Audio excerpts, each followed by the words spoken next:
Everyone remembers the goals, the penalties, Mbappe's hat trick, the chaos.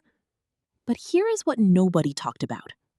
For 70 minutes, 70, France had one shot on target. One. Against a France team with Mbappe, Griezmann, Giroud. That is not luck. That is not passion. That is a chess move called the discovered attack.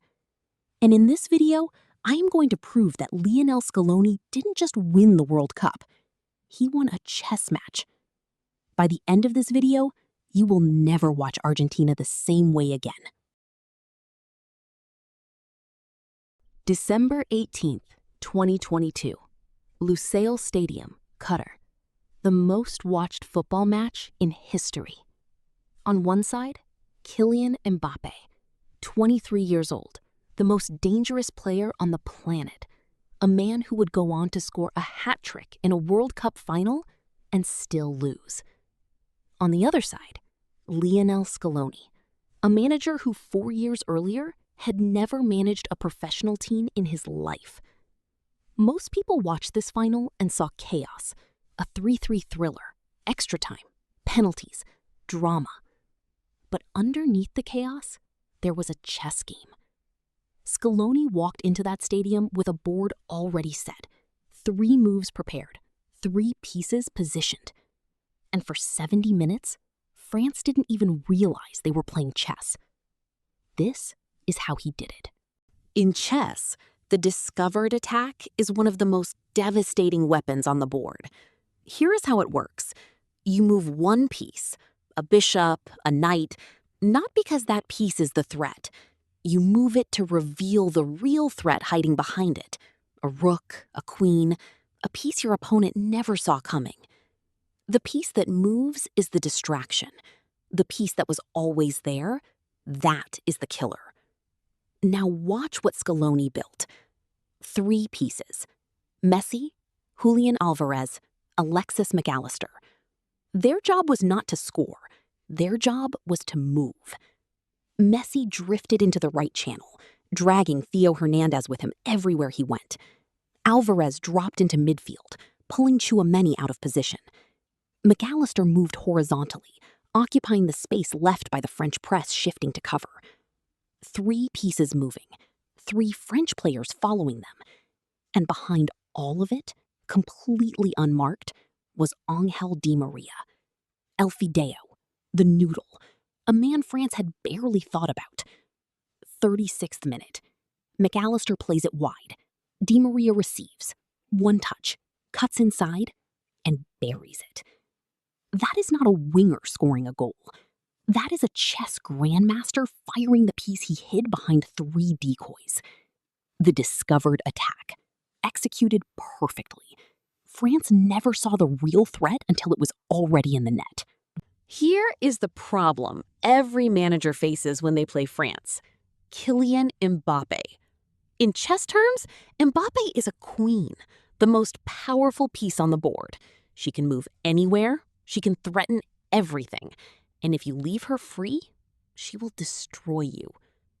Most managers try to stop Mbappe by doubling up on him, sending 2 defenders, dropping a midfielder, being reactive. Scaloni did something different. He used the pin. In chess, a pin is when one of your pieces sits directly in line with your opponent's most valuable piece, and a more valuable piece behind it.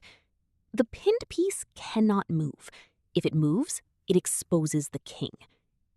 Watch what Scaloni built on Argentina's right side. Nahuel Molina, right back. Rodrigo de Paul, right central midfielder.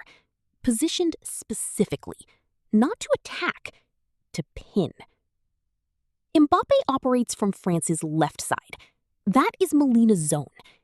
Every time Mbappe received the ball, Molina was already in position. Every time Mbappe tried to accelerate, de Paul had rotated to cover the space behind.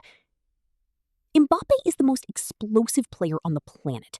He makes his living in space. Scaloni gave him none. For 70 minutes, Mbappe was pinned. He could not move without triggering a response. He could not cut inside without McAllister waiting. He could not go outside without Molina alongside him. A pinned piece is the most dangerous piece on the board, not because it can do damage, but because it cannot. France's greatest weapon neutralized for 70 minutes. That is not defensive football. That is chess. Zugzwang. In German, it means compulsion to move. In chess, it is one of the most brutal positions you can put your opponent in. They have to make a move. The rules say so.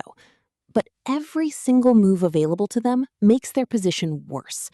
There is no good option. There is only, which way do you want to lose? Now look at Argentina's press in the first half of this final.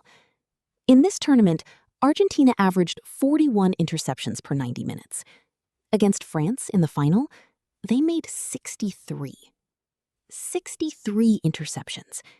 That is not high-energy defending. That is not wanting it more.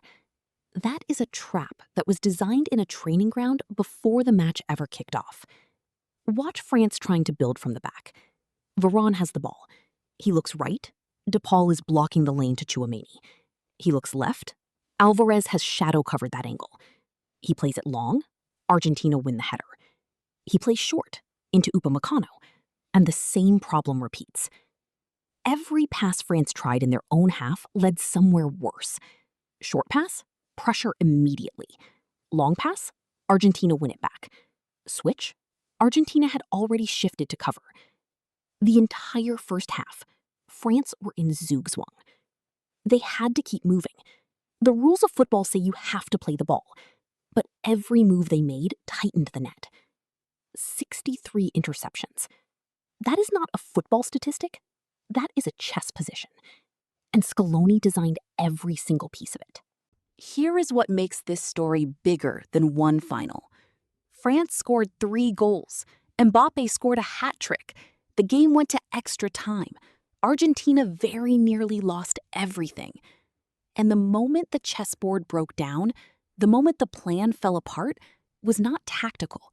It was physical.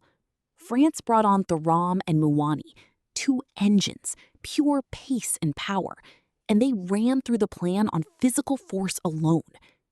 This is the one thing chess cannot account for. A rook doesn't get tired. A knight doesn't lose its legs in the 75th minute. But here is what matters.